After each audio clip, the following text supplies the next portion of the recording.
What's up, y'all? My name is Kobe48, and remember this thing? Yeah, I didn't either until a few days ago when my brother asked me why I wasn't wearing it.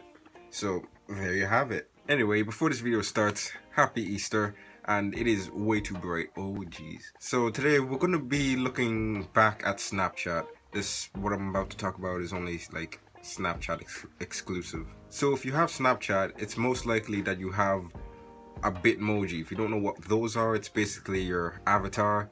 This here is mine, a do not steal. For like the past couple of months, I think, I don't know who runs it, but apparently Bitmoji stories have become a thing, and they've been in my feed. And at first I thought the Bitmoji stories idea was really clever until you look at it and see how cringy it is. Also, I just want to point out that this is my opinion. I personally find them very cringy. It doesn't mean you doesn't.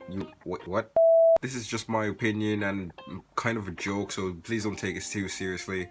And yeah, let's begin. So first off, these stories are just really so unfunny. The person, whoever makes this, seems to me like a middle-aged person, like in their 20s or 30s or something, trying to fit into our like culture, you could say, as teenagers, in what we say and what we do in some of them, and then other ones are just really just cringy stuff. So of course I'm going to show them to you.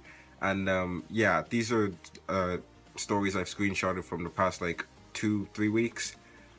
Let's go. So you just start off with me chilling on the couch, you know, as you do, and then this pussy cat comes by, lays on my lap. Fair enough, okay. I get a text saying where you at, which a tangent never happens in real life, but I can't reach it because I don't want to disturb the pussy cat. Anyway, I want to get some water. Can't do that as well because the pussy won't leave me alone. Leave me alone. So after realizing I can't get up anymore because of this cat, I just accept that this is my life now. I'm sorry, what was the point of that? You know, I get it. It's...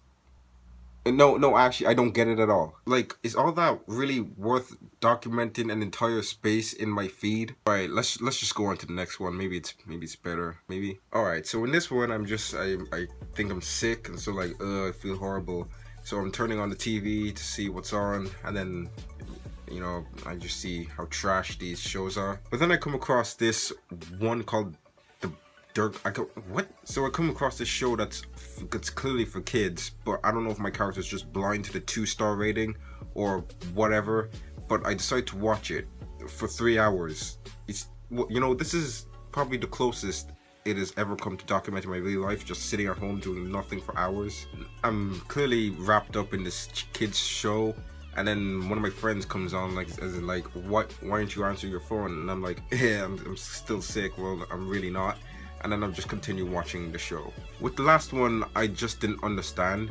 This one I understand, but it's still very unfunny. Like, I don't know anyone, like, I don't know if these stories are supposed to be relatable, but they're really, most of the time, not. Like, what kind of teenager wraps themselves for 3 hours watching children's shows? That just does not happen.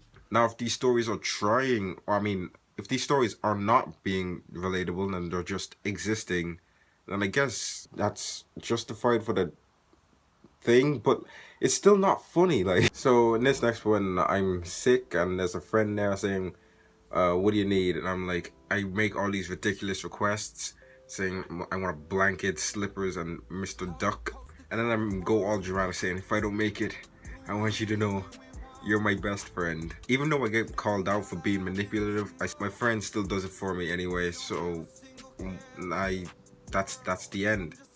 They're clearly not teaching morals, because obviously I just got called out for being manipulative, so these things clearly aren't like showing morals or anything like that. And on top of that, they're still funny. So in this next one, it's pretty long, so buckle up. So I'm just chilling with a friend, telling them about this horoscope, to which he replies, those things are hocus pocus. Then I start going on about how these things are so important and how bad omen surrounds you and other cringy shit. Then I want to snap somebody, and then I push my friend out of the way, and then a bird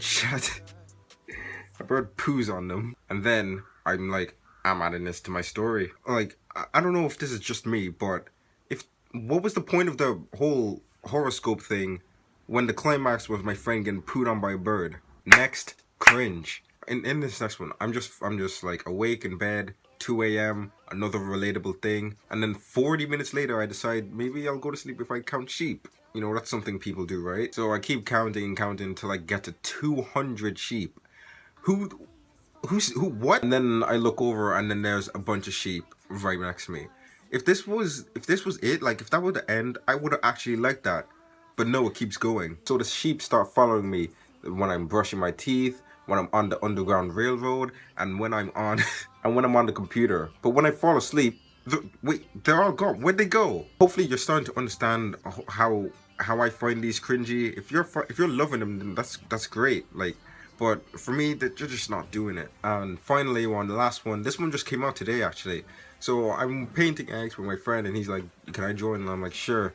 And then he's like, "What do you want? What are you painting?" And I'm like, look at this. I'm so amazing. Human condition. I've everything." And then it turns out I just painted a red big chungus. So then I asked my friend what he made, and then his is actually good. And then I'm like, it's good, I guess, but it's lacking in substance. And that's it, the end. And that is it for all the cringy Bitmoji stories. Like I said before, this is just my opinion, and I personally find these cringy. If you enjoy them, it's okay. We can still be friends. My suggestion for whoever makes these stories is actually maybe get a younger person to make these. You know, like to make them actually funny. Even if you're not allowed to swear or do anything like that, at least get somebody who gets how we actually act, and maybe they can be better. But anyway, that's gonna do it for this video. Thank you all so much for watching. If you liked it, obliterate that like button. Have a fantastic Easter, and number 48 it's out. Peace. Whoops, sorry gamers, forgot to mention this. If you want more, 10 likes and I'll bring a friend.